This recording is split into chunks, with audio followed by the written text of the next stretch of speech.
उस सुबह हल्की ठंड थी, खेतों में ओस गिरी थी और सूरज की पहली किरणें गांव की बस्तियों को सुनहरा बना रही थीं।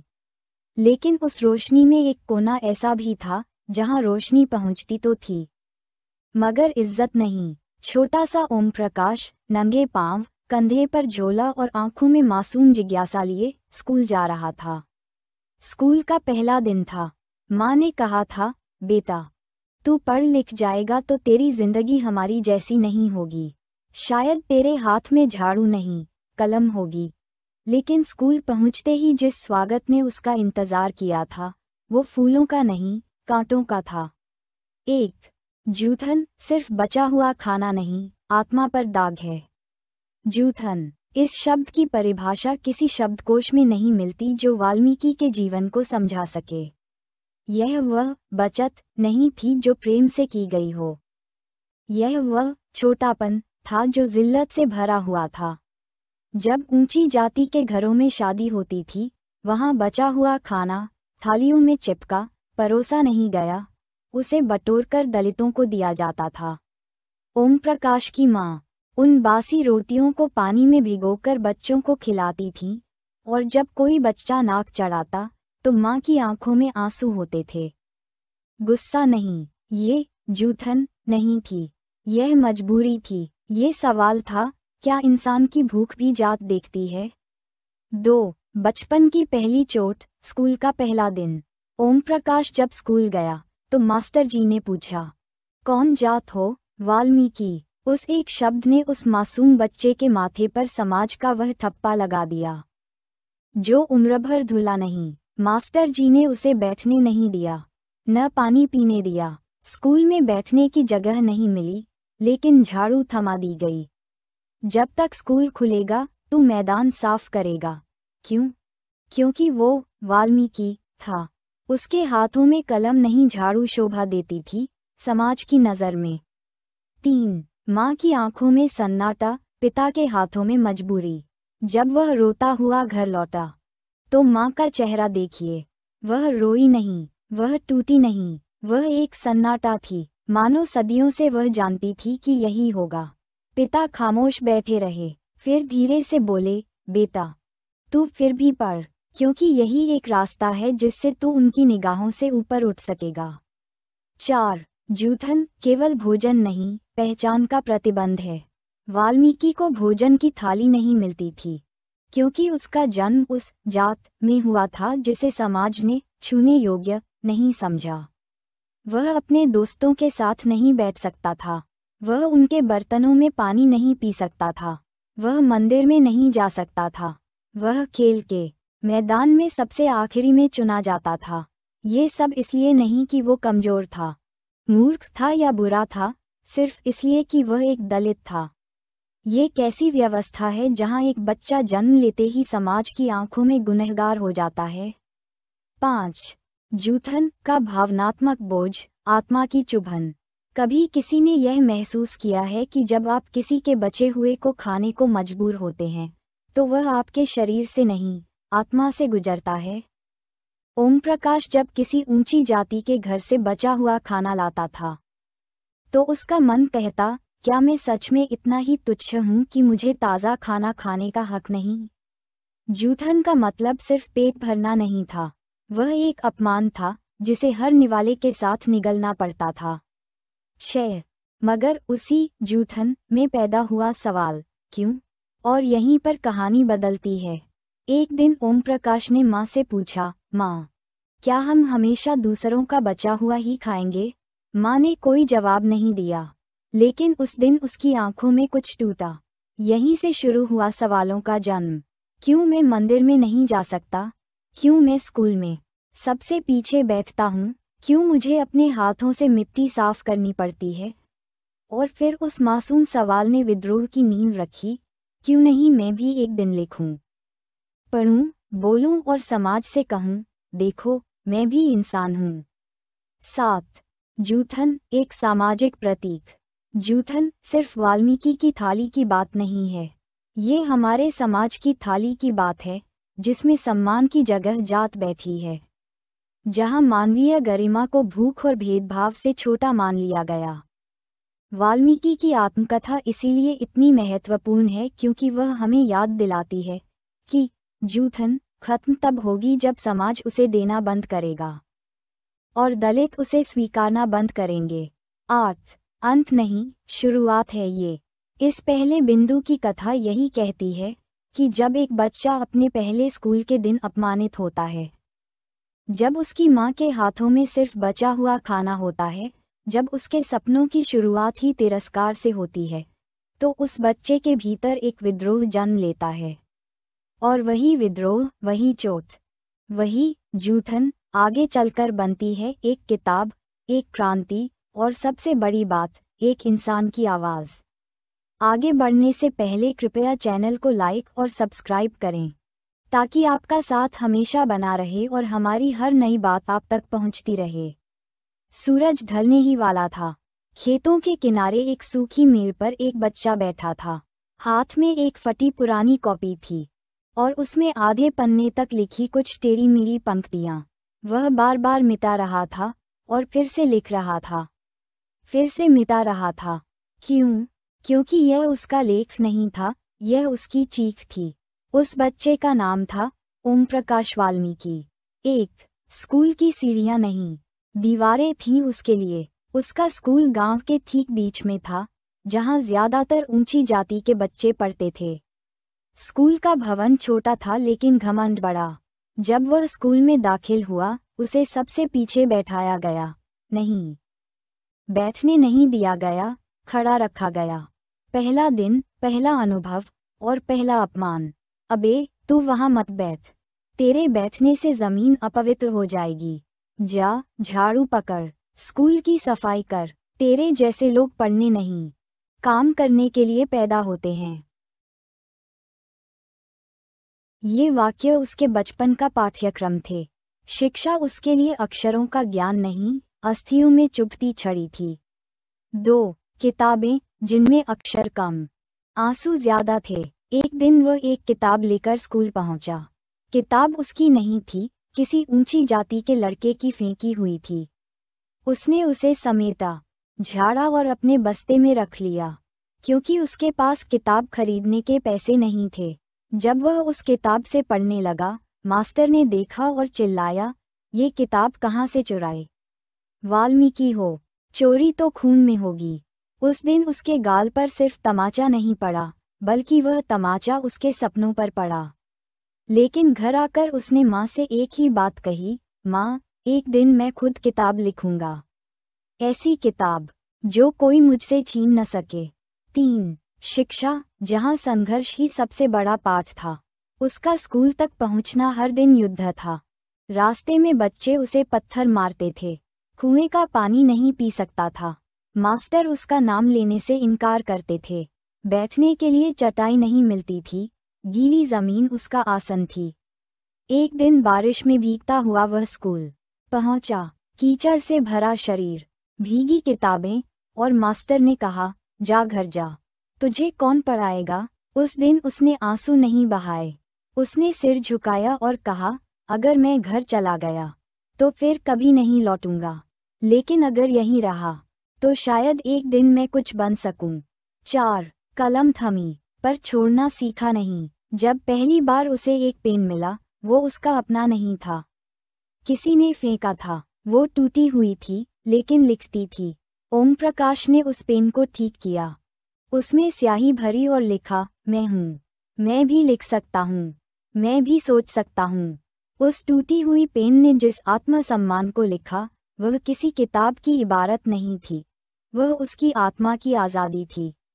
5 पढ़ाई, किताबों से ज्यादा संघर्ष की पाठशाला। जब वह बड़ा हुआ, कॉलेज में दाखिला लिया, तब सोचा था कि अब दुनिया बदल गई होगी, लेकिन वहाँ भी वही दीवारें थीं, बस थोड़ा चमकदार रंग चढ़ा था। क्लास में दोस्त नहीं मिलते थे, उसकी आवाज़ दबा दी जाती थी। हॉस्टल में कमरे नहीं मिलते थे, स्कॉलरशिप के लिए भीख मांगनी पड़ती थी, लेकिन उसने कभी हार नहीं मानी। शब्द अगर आत्मा से निकले तो पत्थर को भी चीर देते हैं। यह मंत्र उसने अपनी डायरी में लिखा था और हर अपमान के बाद उसे दोहराता था। 6 एक लेखक का जन्म, शब्दों की विद्रोही फसल। धीरे धीरे लिखना उसकी आत्मा की भूख बन गया। वह दलितों के जीवन, संघर्ष और सपनों को कागज पर उकेरने लगा। उसने महसूस किया कि जितना वह पीड़ा में डूबा है, उतना ही गहराई से वह समाज को पढ़ पा रहा है।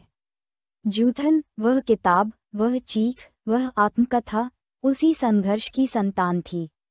एक कलम जो कभी टूटी हुई मिली थी, अब समाज की दीवारों को चीर रही थी। 7. शिक्षा का मतलब सिर्फ नौकरी नहीं, मुक्ति थी। वाल्मीकि के लिए पढ़ाई सिर्फ नौकरी का रास्ता नहीं था, वह उसका आत्मिक संघर्ष था। उस लड़के के लिए पढ़ाई वो रास्ता थी जिससे वह जूठन से जिंदगी तक आ सके, वो रास्ता जिससे वह घृणा से गरिमा तक आ सके, वो रास्ता जिससे वह गुमनामी से गगन तक पहुंच सके। 8. एक प्रेम पत्र उस शिक्षा को। इस पूरे संघर्ष को अगर प्रेम कहानी की तरह देखा जाए, तो ये कहानी उस प्रेम की है जो एक बच्चे ने शिक्षा से किया। उसने उसे पाया नहीं, उसे छीन लिया। उसने किताबें खरीदी नहीं, उन्हें जिया। उसने अक्षरों को पढ़ा नहीं, उन्हें लिखा, अपने खून से। और अंत में वही शिक्षा बनी उसकी सबसे बड़ी मुक्ति। निष्कर्ष, कलम जो केवल लिखती नहीं, जख्म भरती है।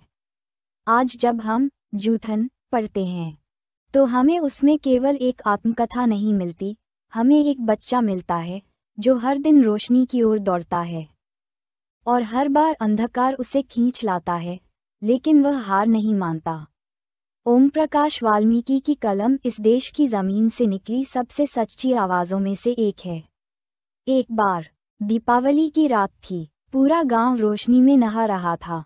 हर घर के बाहर दीपक जल रहे थे, मिट्टी के, लेकिन चमकदार। ओम प्रकाश के घर में भी दीप जलाया गया, लेकिन दीवार नहीं थी उस दीप को रखने के लिए। वह दीप जमीन पर रखा गया, और अगले ही पल किसी ने उसे लात मार दी। अबे, ये नीच जात वाले भी दीपक जलाने लगे हैं, इनका दीप तो अंधेरा ही अच्छा लगता है। उस रात ओम प्रकाश ने जाना कि समाज की सबसे बड़ी दीवार ईंट और गारे से नहीं, जाति से बनी होती है। 1. स्कूल से शुरू हुई पहचान की कैद। जब वह स्कूल गया, जातिवाद उसकी क्लास का अनदेखा अध्यापक बन गया। रोल कॉल में उसका नाम लेने से इनकार किया जाता था। चटाई पर बैठने की इजाज़त नहीं होती। पीने का पानी अलग बर्तन में मिलता था, वह भी कभी कभी। ओ ए वाल्मीकि, तेरे लिए पानी अलग है, और सुन, बर्तन छूना मत, ब्राह्मणों का है। ओम प्रकाश के लिए ये सिर्फ शब्द नहीं थे, ये जहर थे जो हर दिन आत्मा में घुलते रहे। 2. जातिवाद की दीवारें, अदृश्य लेकिन अभेद्य। जातिवाद की दीवारें कभी दिखती नहीं, लेकिन ये हर जगह होती हैं। मोहल्लों में, अरे वो नीच जात का इलाका है। दुकानों में, तेरा हाथ लगा तो मिठाई नहीं बेचेंगे। मंदिरों में, तू मंदिर में नहीं जा सकता, तेरा साया भी अपवित्र है। यहाँ तक कि जब ओम प्रकाश को स्कूल में झाड़ू लगाने को कहा गया, तो उसने खुद से पूछा, क्या मैं पढ़ने आया हूँ या सफाई करने? लेकिन समाज ने जवाब पहले से तय कर रखा था। 3. जातिवाद केवल अपमान नहीं, पहचान का गला घोंटना। जब ओम प्रकाश का मित्र बनता, तो लोग कहते, तू वाल्मीकि के साथ क्यों बैठता है? उसका खानदान नीच है, तू भी वैसा ही बनेगा। उसके अच्छे व्यवहार, समझदारी या मेहनत की कोई कदर नहीं थी, क्योंकि उसकी पहचान केवल एक चीज से तय होती थी, उसकी जाति से। तू चाहे जितना भी अच्छा लिखे, तू वाल्मीकि है, तेरा लिखा कोई नहीं पढ़ेगा। यही वाक्य उसके हर सपने पर दीवार बनकर खड़े हो जाते। 4. शब्दों की कुल्हाड़ी, भीतर तक काटती। ओम प्रकाश याद करते हैं, एक दिन वह स्कूल में एक कविता प्रतियोगिता में जीत गया।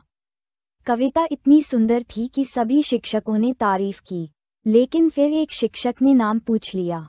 कविता तो बहुत बढ़िया है, किसने लिखी? सर, मैंने, ओम प्रकाश वाल्मीकि।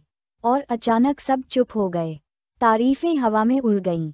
मास्टर ने धीरे से कहा, हमारे स्कूल में ये सब जात वाले भी कविता लिखने लगे हैं। वो पल सिर्फ चुप्पी का नहीं था, वो पल उसकी रचनात्मकता का कत्ल था। 5. गांव की गलियां, जहाँ नाम नहीं, नस्ल चलती है।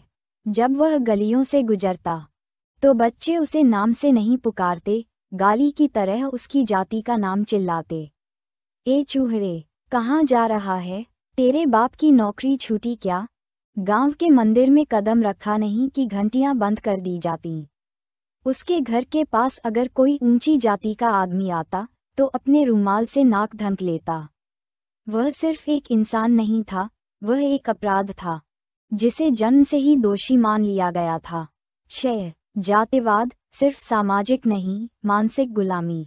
एक दिन जब वह शहर आया, सोचा कि यहाँ लोग खुले दिमाग के होंगे, लेकिन देखा कि यहाँ जातिवाद छुपा हुआ वायरस बन चुका है। नौकरी के इंटरव्यू में नाम पूछते ही चेहरा बदल जाता। ओबीसी हो क्या, जैसे सवाल कान में गरजते। रिश्तों में जात पूछना पहला पड़ाव बन गया। नाम में वाल्मीकि सुनते ही उनके चेहरे सिकुड़ जाते हैं। वह समझ गया, जातिवाद सिर्फ गाली नहीं, एक विचार है जो आत्मा को गुलाम बना देता है। 7. प्रेम की दीवारें, जहां दिल नहीं, जात चलती है। उसने एक लड़की से प्रेम किया। दोनों ने किताबों से जुड़कर एक दूसरे को जाना। सपने, आदर्श, दुनिया सब साझे थे, लेकिन जब लड़की के घरवालों ने नाम सुना, दरवाज़ा बंद कर दिया। तू चाहे जैसा भी हो, लेकिन तेरा जन्म तेरे प्यार को मार डालता है। ओम प्रकाश ने उस दिन जाना कि जात सिर्फ नौकरी नहीं छीनती, प्रेम भी नहीं करने देती। 8. लेखनी बनी प्रतिरोध की मशाल। और फिर वही कलम उठी जो शिक्षा में संघर्ष की साक्षी थी, अब समाज के चेहरे से नकाब हटाने लगी। जूठन में हर घटना, हर अनुभव जातिवाद की उस दीवार पर हथौड़े जैसा वार था। मैंने जिया है वह जीवन जिसे सुनकर भी लोग आंखें फेर लेते हैं। वाल्मीकि ने लिखा ताकि अगली पीढ़ियां सिर्फ सुने नहीं, महसूस करें वह पीड़ा, वह घुटन, वह असहायता। निष्कर्ष, दीपक अब जमीन पर नहीं, दिलों में जलेगा। ओम प्रकाश वाल्मीकि की जिंदगी में वह दीपक जो एक दिन लात से बुझा दिया गया था, आज लाखों दिलों में जल रहा है। उस दीप में जिन आंसुओं का तेल है, वही उसे सबसे रोशन बनाते हैं। जातिवाद की दीवारें तब तक रहेंगी जब तक हम उन्हें पहचानना नहीं सीखते, और जूठन वही पहचान है जो हमें भीतर से झकझोर देती है। एक दिन की बात है, सर्दी की कड़कड़ाती सुबह थी। ओम प्रकाश की माँ सिर पर एक पुरानी चादर डाले एक ऊंची जाति के घर से बचा खुचा खाना लेकर लौटी थीं। एक हाथ में गीली जूठन थी, सड़ी बदबूदार रोटियां और बचा हुआ सब्जी का पानी। दूसरे हाथ में आंसू थे जो अपनी संतान को भूखा देखकर हर माँ की आंखों से बहते हैं। उन्होंने वो जूठन सामने रखी और कहा, खा ले बेटा, आज कुछ मिला है, वरना भूखा ही सोना पड़ता। ओम प्रकाश उस जूठन को देख रहा था और महसूस कर रहा था, वो रोटियां सिर्फ अन्न नहीं थीं, वो उसकी जाति की नियति थीं। 1. जूठन, दलित जीवन की असल थाली। जूठन शब्द सिर्फ बचे हुए खाने के लिए नहीं था, ये था एक जीवन शैली, एक सामाजिक पद जो दलितों को जन्म से मिलता था। जब ऊंची जातियों के घरों में शादी या भोज होते, तब दलितों को बुलाया जाता बचे हुए खाने के लिए, लेकिन वह भोजन नहीं होता था, वह फेंका गया सम्मान, गाली बनी रोटी और समाज का आदेशित अपमान होता था। हम जूठन के हकदार थे, और वो भी कृपा से मिलता था। ये जूठन पेट भरता था, लेकिन आत्मा को रोज भूखा करता था। 2. आत्मसम्मान बनाम भूख, माँ की चुप्पी में छुपा प्रश्न। ओम प्रकाश की माँ हर रोज किसी के घर जाकर सफाई करती, बदले में जो मिलता वही घर का खाना बनता। लेकिन अगर किसी दिन जूठन न मिले तो घर में चूल्हा नहीं जलता। एक दिन ओम प्रकाश ने पूछा, माँ, क्या हम दूसरों के फेंके हुए खाने के लिए ही बने हैं? माँ चुप रहीं, उनकी चुप्पी में सदी भर की मजबूरी और आंखों में इतिहास की घुटन थी। जूठन यहाँ केवल भोजन नहीं था, ये आभार की घिनौनी अपेक्षा थी जो दलितों से उनकी भूख की कीमत पर ली जाती थी। 3. बचा हुआ खाना या बचा हुआ इंसान।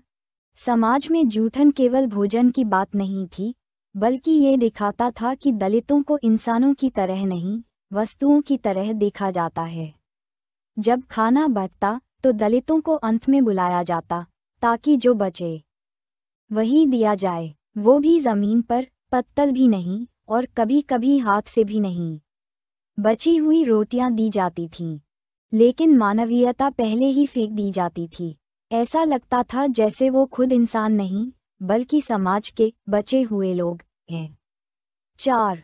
रोटियों का स्वाद, अपमान का पराठा। एक बार गांव में एक शादी थी। भोजन बहुत बना था। शादी के बाद दलितों को बुलाया गया, जूठन लेने। एक बूढ़ी दादी ने कहा, कभी गरम खाना भी खाया है बेटा? ये रोटियां सिर्फ पेट भरती हैं, पर आत्मा को रोज खाली कर जाती हैं। ओम प्रकाश ने उस दिन पहली बार सोचा कि गरम खाने की ख्वाहिश भी एक अपराध हो सकता है। क्यों? क्योंकि गरम खाना इज्जत से मिलता है, और इज्जत उनकी जाति को नसीब नहीं थी। 5. जूठन, एक पूरी पीढ़ी का अतीत और वर्तमान। जूठन दरअसल उस समय की समाज व्यवस्था का निचोड़ थी, जहां दलितों के लिए पूरा कभी नहीं था, हमेशा बचा हुआ, छूटा हुआ, फेंका गया। उनके लिए शिक्षा बची हुई थी, सम्मान बचा हुआ था, रिश्ते, सपने, अधिकार, सब जूठन बनकर बचे थे। हमेशा लगता था जैसे हम इंसान नहीं, बल्कि उस थाली के अंतिम टुकड़े हैं, जिन्हें उठाने से लोग नफरत करते हैं। 6. जूठन और दलित चेतना, एक प्रतिरोध की शुरुआत। लेकिन एक दिन ओम प्रकाश ने वही जूठन उठाई, लेकिन अब वह थाली में नहीं, कागज पर थी। उसने लिखा, मेरे बचपन की रोटियां ठंडी थीं, पर मेरी लेखनी में अब आग है। जूठन किताब ने वह काम किया जो सैकड़ों भाषण न कर सके। अब जूठन प्रतीक बन गई, गुलामी की नहीं, प्रतिरोध की। छूने से मना की गई थाली अब क्रांति की किताब बन गई। 7. आत्मा का भूखा समाज। जूठन सिर्फ दलितों का अपमान नहीं था, बल्कि पूरे समाज का मानवता से गिर जाना था। क्योंकि जो समाज अपने ही लोगों को जूठन के लायक समझे, वो खुद भूखा रह जाता है, संवेदना का, प्रेम का, इंसानियत का। ओम प्रकाश की रचनाएं हमें उस क्षुधा की याद दिलाती हैं, जो रोटी की नहीं, सम्मान की होती है। 8. एक नई थाली और गरम रोटी का सपना। आज जब कोई बच्चा जूठन पढ़ता है, तो वह सिर्फ एक दलित की आत्मकथा नहीं पढ़ रहा, वह एक समाज की भूख और प्यास को महसूस कर रहा है। और तब वह सोचता है, क्या हम ऐसी दुनिया नहीं बना सकते जहां कोई बच्चा कभी जूठन खाने को मजबूर न हो? ओम प्रकाश के शब्दों में एक थाली है, जिसमें सम्मान की गरम रोटियां हैं, इंसानियत की सब्जी है, और प्रेम का पानी है। निष्कर्ष, जूठन अब शर्म नहीं, चेतना है। आज जूठन सिर्फ बचा हुआ अन्न नहीं है, यह एक आंदोलन है, एक चीख है जो किताब के हर शब्द में गूंजती है। ओम प्रकाश ने जूठन खाई थी, लेकिन अब उन्होंने उस शब्द को ऐसा बना दिया है, जो समाज को अपनी भूख याद दिलाता है। जूठन अब थाली में नहीं, विचारों में परोसी जाती है, और वह विचार दुनिया को बदल सकता है। सभी बच्चे कक्षा में सुंदर सुंदर कॉपियों में लिख रहे थे। ओम प्रकाश के पास एक फटी हुई कॉपी थी और एक टूटी हुई पेंसिल। शिक्षक ने देखा और उपेक्षा से कहा, इससे क्या होगा, ये लोग तो बस झाड़ू उठाने के लिए पैदा हुए हैं। कक्षा में हंसी गूंजी, पर ओम प्रकाश की आंखों में आंसू नहीं, आग थी। उस दिन एक निर्णय जन्मा, मैं लिखूंगा, और ऐसा लिखूंगा कि वो हंसी हमेशा के लिए चुप हो जाए। 1. लेखनी, दलित चेतना की पहली आवाज। जब कोई बात कहने नहीं देता, तो वह कागज पर चीख बनकर उभरती है। ओम प्रकाश की लेखनी सिर्फ साहित्य नहीं, प्रतिरोध का औजार थी। जूठन उनकी आत्मा की पुकार थी, जिसमें भाषा एक हथियार बन चुकी थी। उनके शब्दों में भूख थी, तिरस्कार की जलन थी, और एक ऐसे सत्य का ताप था जिससे समाज की नींव हिल जाए। 2. भाषा, जिसने गूंगे इतिहास को आवाज दी। इतिहास ने दलितों को हमेशा चुप रखा। उनकी पीड़ा न किताबों में थी, न पाठ्यक्रम में, पर जब ओम प्रकाश ने कलम उठाई, तो उसने उन आवाज़ों को जगा दिया जो सदियों से गूंगी थीं। हर पंक्ति में एक इतिहास सो रहा था, हर शब्द में एक अतीत कांप रहा था। उन्होंने जूठन को आत्मकथा नहीं, आवाज़ की क्रांति बना दिया। 3 शब्दों में जला हुआ गुस्सा और बुझती उम्मीद। ओम प्रकाश की भाषा सीधी थी, बिना श्रृंगार, बिना चालाकी। क्यों? क्योंकि जो व्यक्ति गालियों से बड़ा हुआ हो, जूठन खाकर पड़ा हो, अपमान पीकर बड़ा हुआ हो, वो सत्य को सजाता नहीं, सिर्फ नंगा करता है। उनके शब्दों में घातक ईमानदारी थी। उनकी भाषा न कोमल थी, न क्रूर, वो आत्मा की राख से बनी थी। 4 जब लेखन जीवन से बड़ा बन गया। एक समय ऐसा आया जब ओम प्रकाश को बुलाया गया, दिल्ली में, एक साहित्यिक मंच पर, उसी शहर में जहां कभी स्कूल में उन्हें बैठने को चटाई भी न मिली थी। अब लोग खड़े होकर तालियां बजा रहे थे। आपकी लेखनी ने आंखें खोल दीं। वो रात कोई साधारण शाम नहीं थी, वो दलित साहित्य का उगता सूरज था। वो क्षण सिर्फ लेखक की नहीं, हर उस बच्चे की जीत थी जो टूटी पेंसिल से सपना देखता है। 5 साहित्य का नया अध्याय, दलित साहित्य। ओम प्रकाश की लेखनी ने अकेले नहीं लिखा, उसने एक पूरी पीढ़ी को आवाज़ दी। दलित कवियों को मंच मिला, दलित कथाकारों को आत्मा मिली, और समाज को दर्पण मिला। अब सिर्फ प्रेम, प्रकृति और पीड़ा की कहानियां नहीं थीं, अब गंदे नालों, भूखे पेटों और चप्पलों की कहानियां भी थीं। दलित साहित्य अब मुख्यधारा में नहीं, मुख्य प्रश्न बन चुका था। 6 भाषा ने जो बांध तोड़े और जो पुल बनाए। ओम प्रकाश की भाषा ने जाति के बनाए सारे बांध तोड़ दिए। वो हिंदी में लिखते थे, लेकिन उनकी आत्मा मनुष्यता में बोलती थी। उनकी लेखनी को पढ़ते हुए कोई ब्राह्मण भी रोता था, और कोई राजनेता भी शर्मिंदा हो जाता था। भाषा ने पहली बार छुआछूत नहीं देखी, उसने केवल दर्द देखा और फिर उसे गले लगा लिया। 7 जब शब्द अस्त्र नहीं प्रेम बन गए। जूठन कठोर थी, लेकिन उसमें करुणा की झील भी थी। वो किताब कहती है, मैं तुम्हारा शत्रु नहीं हूँ, मैं तुम्हारा अंधापन हूँ, बस मुझे देख लो, फिर शायद हम दोनों रो सकेंगे। इसलिए ओम प्रकाश की भाषा केवल आग नहीं, प्रेम की राख से बना दीपक भी थी। 8 नई पीढ़ी जो अब चुप नहीं रहेगी। आज जब कोई दलित बच्चा स्कूल जाता है, तो उसके बैग में एक कॉपी होती है जिस पर लिखा होता है जूठन, ओम प्रकाश वाल्मीकि। उस कॉपी में अब कोई टूटी पेंसिल नहीं, बल्कि पूरा ब्रह्मांड बसता है। उनकी लेखनी अब किताबों में बंद नहीं, हर आत्मा में जलती है, जो न्याय, प्रेम और समानता को खोज रही है। निष्कर्ष, कलम जिसने इतिहास बदल दिया। जूठन सिर्फ एक आत्मकथा नहीं थी, वह आत्मा की भाषा थी। ओम प्रकाश की लेखनी ने वो कहा जो सदियों तक कहा नहीं गया। उसने दलितों को कहने का अधिकार दिया और समाज को सुनने की जरूरत समझाई। अब भाषा ब्राह्मण की नहीं, मानवता की हो गई है, और लेखन अब सिर्फ साहित्य नहीं, संविधान की आत्मा बन चुका है। एक बच्चा फटी हुई कमीज, गंदे नालों से निकलकर स्कूल आता है। कक्षा में सबसे पीछे बैठा, क्योंकि उसकी जाति आगे बैठने लायक नहीं। उसके टिफिन में स्वाद नहीं, क्योंकि वो किसी शादी ब्याह से बचा हुआ जूठन खाता है। पर एक दिन उस बच्चे के हाथ में एक टूटी हुई पेंसिल आ जाती है, और वही पेंसिल बनती है दलित इतिहास की सबसे सच्ची आवाज़। उस बच्चे का नाम था ओम प्रकाश वाल्मीकि, और उसकी आत्मकथा का नाम था जूठन। एक जातिगत अपमान, आत्मा पर लगे अनगिनत जख्म। उसके लिए स्कूल कोई मंदिर नहीं था, वहाँ सिर्फ अपमान की आरती होती थी। शिक्षक कहते, तू सफाई क्यों नहीं करता? मित्र कहते, तू हमारे साथ नहीं बैठ सकता। गांव कहता, तू इंसान नहीं, नीच जात है। और शरीर चुपचाप सब सहता रहा। पर आत्मा अंदर से धीरे धीरे लिखने लगी, मैं सिर्फ एक जात नहीं, मैं एक जिंदा सवाल हूँ। 2 शिक्षा और संघर्ष, प्रेम की पहली सीढ़ी। जिसे कक्षा से बाहर निकाला गया, वो किताबों के पन्नों में छुप गया। उसने पढ़ा, चुपचाप पढ़ा, छतों से पानी टपकता रहा। पेट में भूख बचती रही, पर आंखों में ज्ञान का सूरज जलता रहा। उसने जाना, अगर समाज मुझे नहीं सुनेगा तो मैं इतना जान जाऊंगा कि समाज मेरी बात सुनने को मजबूर हो जाएगा।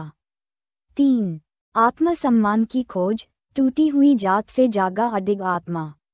जब पिता ने कहा, तू लिखेगा बेटा, हम भूखे रह लेंगे लेकिन तेरा सपना पूरा होगा, तो वो सिर्फ एक पिता का प्रेम नहीं था, वो पूरी दलित जाति का घोषणा पत्र था।